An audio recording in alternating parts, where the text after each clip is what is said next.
So Ashley is an SLP, and she has a lot of information I didn't even know. So I am so excited for you to be here and share your info with us tonight. And I'm just going to kind of give you the floor because this is kind of blew my mind and resonated with me being postpartum as well. So tell me what you do. I am a certified speech-language pathologist. I've been doing that for over 10 years. My specialty areas in speech-language pathology are a little bit different. So when most people think of speech-language pathology, they think of teaching kids how to say their sounds or language. But my specialty area is voice, swallowing, and upper airway. And particularly voice. I got into the field because I was a voice performance major in undergrad and ended up having voice problems and found the field of speech-language pathology and voice therapy as a result. And then when I was postpartum with my first child, I started having more voice issues again, and started to do a lot of research in the area of the connection between the voice and pelvic floor dysfunction and the voice and hormones. And there's a lot of information that is kind of out there but not connected. Like, there's a lot of information in the field of pelvic floor health and a lot of information in voice health that are similar, but the literature doesn't actually talk to one another or connect. And so there's a lot of missing information. And I was getting all of these women coming in who were either menopausal or postpartum and having voice issues. And I was like, there's definitely a connection here, like it has to be. And so did a lot more research on that. And so I feel like to kind of understand why this is, it's kind of important to understand how the voice works. Yeah. And a lot of people don't really understand how the voice works, so I'm going to kind of just break it down for you guys a little bit. So I have a handout that I gave you guys. There's a illustration that I did on the top that shows you kind of a top-down view of what the vocal folds would look like if they were stripped down to the musculature and the bones and tendons. What you'll notice is it looks very similar to the vagina. It is also very similar structurally to the vagina. It's actually cellularly made up with the same tissue as the vagina. If you look at the larynx, which is the house for the vocal folds, it looks identical to the uterus. And so there's a lot of connections between the two, visually, but also functionally. And the vocal folds typically sit kind of in this nice open V position, so that when we breathe in and out, the air can move down into our lungs and back up without any obstruction. And then when we speak, create voice, or sing, or laugh, cough, anything like that, our vocal folds will actually move together so that they're close to one another. And then the air moves up from our lungs, and it sets them into motion in this kind of wave-like motion against one another that creates the sound waves that you hear. And that's what creates our voice. The vocal folds themselves are created with lots of different layers of tissue. So there's 5 different layers, and all of the layers work to create that vibration that you hear in the sound waves. And that tissue vibrates hundreds to thousands of times per second. So there's a lot of vibration going on, a lot of movement. Those tissues are very delicate. And they're also controlled by estrogen, progesterone, testosterone. And so when you have hormone imbalances or hormone fluctuations, whether they're natural hormone fluctuations or non-natural hormone fluctuations, then you can see changes in the voice. That's so cool. I love it. Sorry. I did the visualization on with the pelvic floor. I've never made that connection, and it's stunning. So that's a really cool point. Sorry, continue. So oftentimes complaints that I will hear from individuals who are either postpartum or perimenopausal, menopausal will be things like, my voice just sounds lower, or my voice is breathy, it's hoarse, I don't sound like myself, I run out of air when I speak, I talk for a while and then my voice just kind of fatigues. And so those are common complaints that you hear that are connected to kind of to those hormone imbalances that a lot of people just aren't aware are connected. Yeah, no, I know, like, right, I was telling my husband, and it's funny, if you watch back the first podcast I did after I had Rainey, I literally said, like, 5 times, like, oh my gosh, I sound like an old man. I don't even sound like myself. My voice is so, like, horsey, and I'm uncomfortable. I'm running out of breath, and, you know, I'm breastfeeding. So, of course, I'm in, you know, estrogen dominance right now. So, you know, that's crazy. That's awesome. Not only that, but especially postpartum, you have it compounded with pelvic floor dysfunction, which also is connected to voice problems, fatigue, because you're a new mom, and that also compounds voice issues.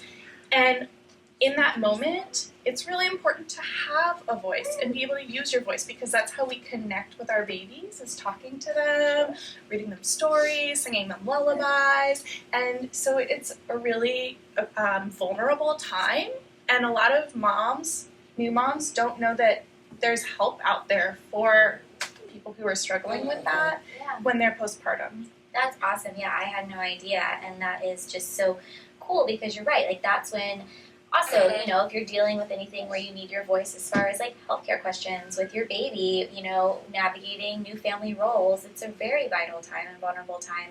And, you know, that's awesome. So what can you do to help women like that? Like, what would your therapy, I guess, like, what does that kind of look like if I was to come to you in that state? How would you help me? Yeah, so anytime that we do any kind of voice treatment, we do want to take a look at the vocal folds and make sure that there's not something else going on. So we recommend a referral to an ear, nose, and throat doctor first to visualize the vocal folds and really make sure that there's nothing else that could be impacting. After that, then you would come to a speech-language pathologist who specializes in voice, and they would do a voice evaluation where they take measures of your voice, and they would do something called vocal plasticity testing, where they test different techniques to see how your voice responds. And there's a lot of different voice therapy techniques out there, and a lot of different voice therapy techniques that are very evidence-based and successful. And oftentimes they don't take a whole lot of time, which is something else that I think is really important for especially moms who are like postpartum, because we don't have time, right? We don't want to be going to 1.5 million therapy sessions because we just don't have the time to do it. But usually, you know, 1, 2, 3 sessions. Awesome. And it's super easy and can be super functional, but it's very personalized, just like you were saying with the diet stuff as well. So it's person to person, and it's based on the evaluation. But there's a lot of good resonant voice techniques and things like that that can be very helpful. That is awesome. And I want to ask you too, like, what would be another point besides postpartum? Like, when else, as a woman in my life, could I experience changes hormonally that would impact my voice? So a big one is menopause. Okay. So menopause, Okay. you're going to see a lot of changes with the voice that most people will refer to as natural changes to the voice, or they think are natural changes to the voice, and it's because those hormones are fluctuating at that point. Yeah. Your estrogen is depleting, and when that happens, your voice is going to drop in pitch. It's going to get hoarser sounding, maybe breathier sounding. I'm sure you all know what I mean when I tell you old woman voice. Yes. Yeah. And that is completely preventable through voice therapy exercises and hormone, balancing. Yeah. And that's another one that I see quite frequently, especially with people who are professional voice users. Mm-hmm. So individuals who are singers, actors, lawyers, teachers, people that use their voice professionally on a day-to-day basis for income that all of a sudden have this huge change and are then navigating that because that impacts their quality of life as well as, you know, their financial situation. No, absolutely, and it's important, like you said, it's preventable. I mean, I've never heard that said before, and, you know, that's such a big deal and empowering. That's why it's awesome. Well, thank you so much for sharing with me. Does anybody have any questions for Ms. Ashley? Yeah. So you have a nice healthy like voice box here. Is there like a picture of like a non-health? Like, does it look drastically different? I don't know. I'm just thinking about it like muscles. But yeah. Is there like a healthy one versus like a not so yeah. healthy one? So this is my healthy drawing of the vocals, and in fact, this is kind of stripped away the tissue, so it would look even slightly different than this if you were looking at it in real time.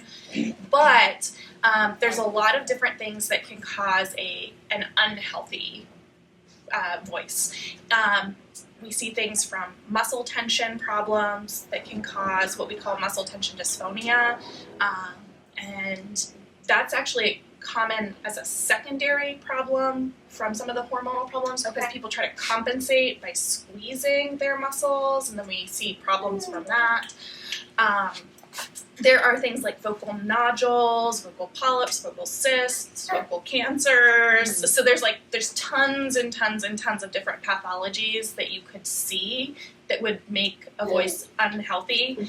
And that's one of the reasons why we say, you know, you have to see an ear, nose, and throat doctor for visualization first, because if not, it would be like you going to the doctor and saying, hey, my leg really hurts, like I can't put weight on it, and then they just send you to the physical therapist without doing an x-ray.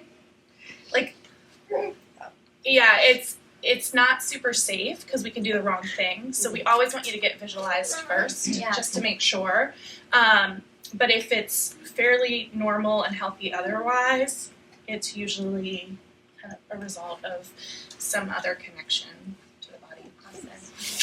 I find this so fascinating because, I mean, my son just turned a year old, but ever since after I had him, I would have like this, like, almost like scratchy voice, like I feel like I need to cough. Or throat clear? Yes, and I would tell my husband, like, I feel like it's allergies or something, like, I don't understand. But I would say then, how long does it typically take to address it? And, I mean, I know you said 1 to 3 visits, but, like, do you need to do the therapy at home after that, and, like, what? It depends person to person. Typically during that like 1 to 3, 1 to 4 sessions, depending on you know, what we're doing, I will assign you some like home practice stuff to do in between. I'm a big proponent of I'm gonna assign you something that's doable because I'm a mom. I know that I'm not going to go home and do half an hour to an hour's worth of exercise. Like, I can't build that in my schedule. It's just not functional.